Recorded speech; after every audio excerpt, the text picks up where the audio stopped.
I'm sitting in a coffee shop in Savannah, Georgia at 7 a.m. on a Saturday, reading deployment briefings on my tablet and drinking my third espresso when the officer drags me out by my hair. Not because I'm causing trouble, not because I've committed a crime. He drags me by my ponytail across the cafe floor and out onto the sidewalk because the barista pointed at me when he demanded to know who hasn't paid. I had paid 15 minutes earlier, card transaction, receipt in my pocket. But Officer Thomas Brennan doesn't ask for the receipt, doesn't ask questions at all. He just grabs a fistful of my dark hair. I wear it long, despite the regulations being a constant battle, and yanks me backward out of my chair, hard enough that my tablet crashes to the floor. The pain is immediate and blinding. Nerve endings in my scalp screaming as he drags me across the coffee shop. My hands instinctively going to his wrist, trying to relieve pressure. My body bent backward at an unnatural angle. I can't get my feet under me properly. He's moving too fast, pulling too hard. My sneakers sliding on the polished concrete. Stop! You're hurting me! Shut up! Thieves don't get to complain. I paid. I have the receipt. He yanks harder, pulling me through the door. My shoulder clips the doorframe. Fresh pain explodes down my arm, but he doesn't slow, dragging me onto the sidewalk like I'm a bag of trash he's hauling to the curb. Morning pedestrians stop and stare. Some pull out phones, none intervene. I'm wearing workout clothes, leggings, a tank top, running shoes. My hair is in a high ponytail that Brennan uses like a leash. I'd come straight from a 5-mile run at Hunter Army Airfield. Still sweating, still wearing my wireless earbuds. Nothing about my appearance screams military officer. I look like any other woman getting coffee after a morning workout. But I'm not. I'm Captain Diana Chen, Army Intelligence, stationed at Fort Stewart, 8 years of service, currently assigned to brief senior leadership on counterintelligence operations in Eastern Europe. The briefings on my tablet that just shattered against the coffee shop floor are classified. The deployment orders in my backpack are time-sensitive. And the officer dragging me by my hair is about to learn that assumptions have consequences. He throws me against his patrol car. My cheek hits the hood, hot metal from the Georgia sun even at 7 a.m. He wrenches my arms behind my back, my scalp still screaming from the hair pull, and I feel handcuffs click around my wrists. You're under arrest for theft of service. I paid. Check my card transactions. I have the receipt in my pocket. I'll check whatever I want. Right now, you're going to booking. Officer, you're making a mistake. He grabs my ponytail again, uses it to pull my head back, forcing me to look at him. The mistake is you thinking you can steal and get away with it. His breath smells like coffee and cigarettes. I know your type. Entitled, thinks rules don't apply, plays victim when caught. My type? Yeah, your type. He doesn't elaborate, but his tone says everything. Athletic build, expensive-looking activewear. He's made assumptions, built a profile, decided I'm guilty based on nothing but appearance. I'm a U.S. citizen. I'm employed by the Department of Defense. I pay for my coffee with a debit card at 6:47 a.m. The receipt is in my right pocket. You can verify all of this in 30 seconds. Or you're lying and wasting my time. He shoves me toward the patrol car's back door. Get in. I'm asking you to check my pockets for the receipt before you detain me. I'll search you at the station. Move. Through the coffee shop window, I can see the barista talking to another officer who's arrived. She's gesturing, pointing, her face showing she's realized she made a mistake. The second officer looks at me, at Brennan, at the growing crowd filming from the sidewalk. He approaches. Brennan, what have you got? Theft of service. Barista said she didn't pay. The barista starts, but Brennan cuts her off. You told me she didn't pay. Al said I couldn't remember if she paid. I was asking if you could check because we've been so busy. So, she didn't pay. I didn't say that. I said I wasn't sure. There are like 20 receipts here. The second officer, his nameplate says Williams, looks at me pressed against a patrol car in handcuffs. Ma'am, did you pay for your coffee? Yes, card transaction. Receipt in my right pocket. Brennan, check her pockets. I'll check at the station. Check now. Williams' voice carries authority. If she's got a receipt, this whole thing is done. Brennan's jaw tightens, but he reaches into my pocket, pulls out the crumpled receipt, studies it like he's reading ancient Sanskrit. His face goes from confident to uncertain to angry in about 5 seconds. This could be from yesterday. It's time-stamped 6:47 a.m. It's 7:15 now. Williams takes the receipt, examines it. Brennan, she paid. Let her go. She was being uncooperative. She asked you to check her pockets. That's cooperation. Williams unlocks my handcuffs. Ma'am, I apologize. There's been a misunderstanding. I rub my wrists where the metal bit, my scalp still throbbing where Brennan ripped out strands of hair. A misunderstanding? He dragged me out of the coffee shop by my hair without asking a single question. Ma'am, he didn't verify the barista's concern, didn't ask to see a receipt, didn't give me any opportunity to prove I'd paid. He just grabbed me and dragged me like an animal. Brennan steps forward. You were being difficult. I was sitting at a table drinking coffee. That's not difficult. That's not criminal. My voice rises despite my training telling me to stay calm. You assaulted me based on an assumption. I don't have to justify my actions to you. Yes, you do. Williams cuts him off. Brennan, you just battered someone over coffee. You're done here. She should be grateful and not charging her with resisting. She didn't resist anything. She asked for basic due process. Williams turns to me, his expression pained. Ma'am, I'm very sorry. What's your name? I could tell him, could show my military ID, could end this right now with rank and authority. But something stops me. The same thing that stopped me in a dozen similar encounters. The knowledge that I shouldn't need to be a captain to be treated with basic dignity. Diana Chen. Miss Chen, would you like to file a complaint? I touch my scalp, feel the tender spots where Brennan's grip tore hair. My shoulder throbs where I hit the doorframe.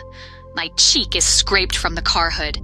Yes, I want to file a formal complaint for assault, battery, and false arrest. Brennan laughs, actually laughs. False arrest? You admitted you were at the coffee shop, where I paid, which makes detaining me false arrest. Good luck proving that. It's your word against mine. It's my word, plus the receipt, plus the barista's clarification, plus about 20 people who filmed you dragging me out by my hair. I gesture at the crowd still recording. Your word versus documented evidence. His laugh dies. Williams is already on his radio, calling for a supervisor. The supervisor arrives within 10 minutes, a sergeant with the tired eyes of someone who's seen this movie before and knows how it ends. He takes my statement while I stand on the sidewalk, still in workout clothes, my hair disheveled from being used as a handle. Ma'am, can you describe what happened? I recite it clinically, factually. Sitting at a table, Brennan entering, the barista's uncertain comment, Brennan immediately grabbing my hair without asking questions, being dragged across the floor and out of the shop, being thrown against the patrol car, handcuffed, verbally abused. Did you resist in any way? I tried to tell him I had a receipt. I asked him to check my pockets.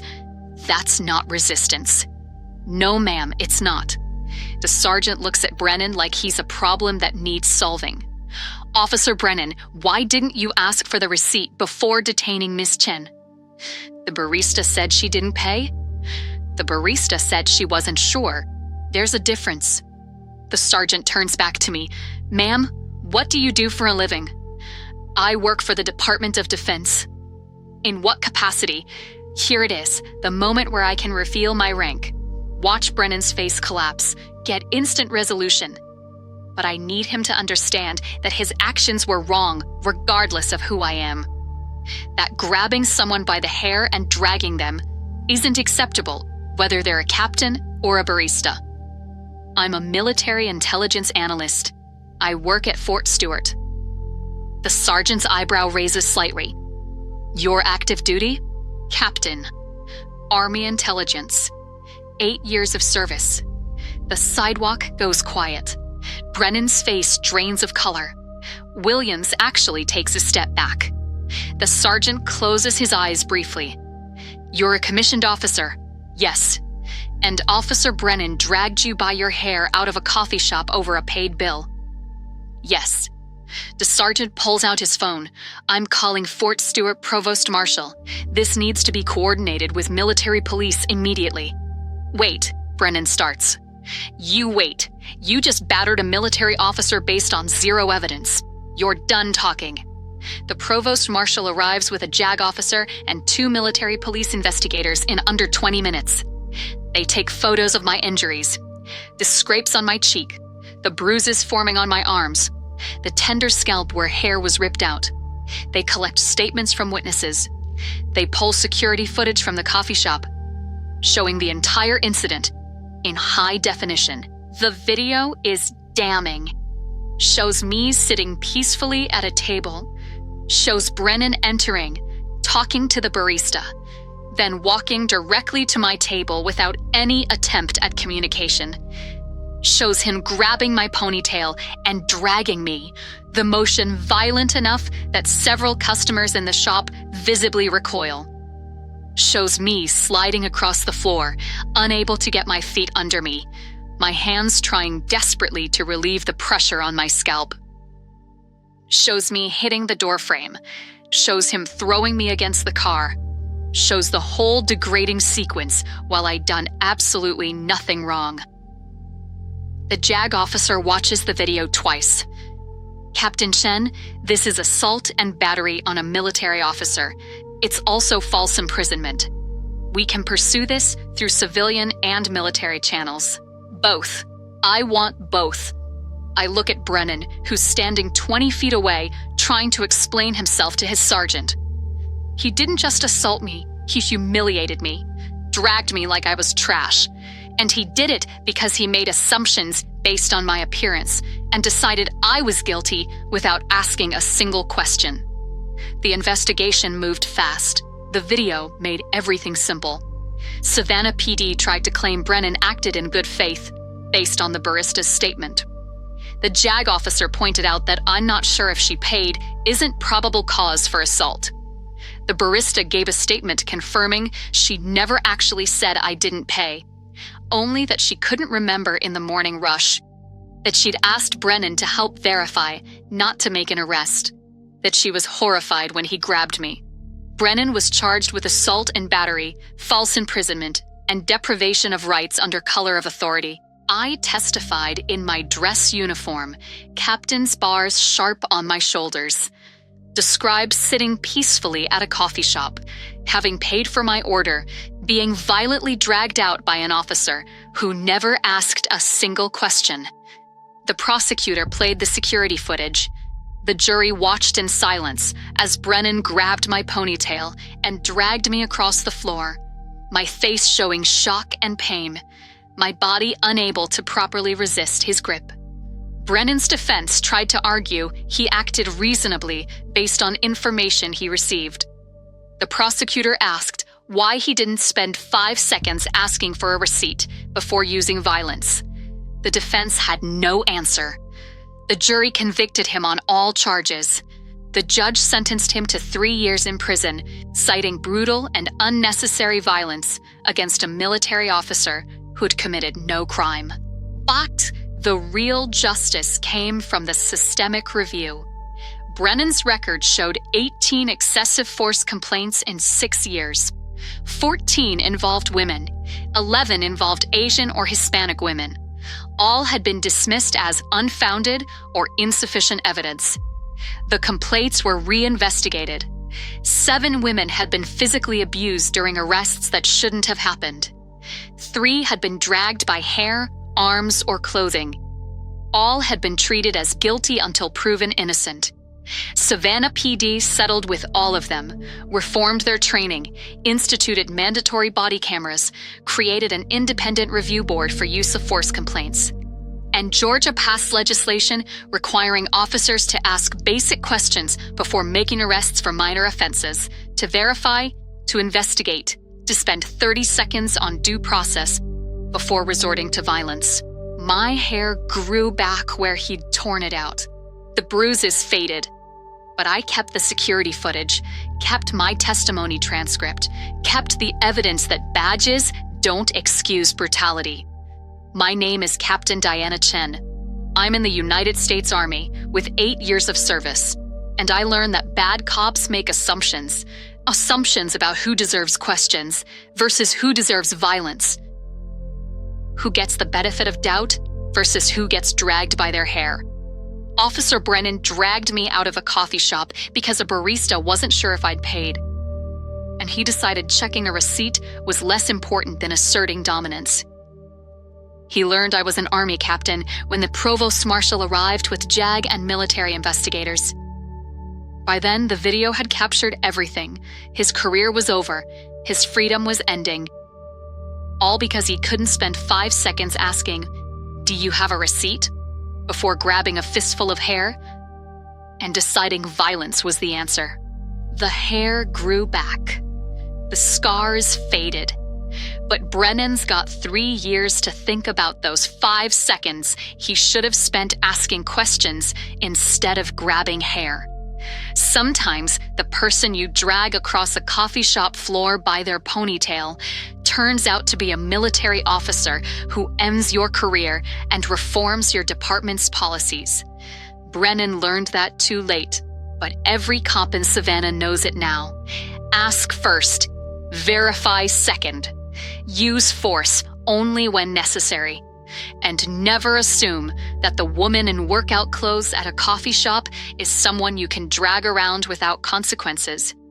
Because she might just be an Army captain whose classified briefing you just destroyed, whose deployment orders you just delayed, and whose patience for brutality disguised as policing just ran out. I didn't need to be a captain to deserve better than being dragged by my hair.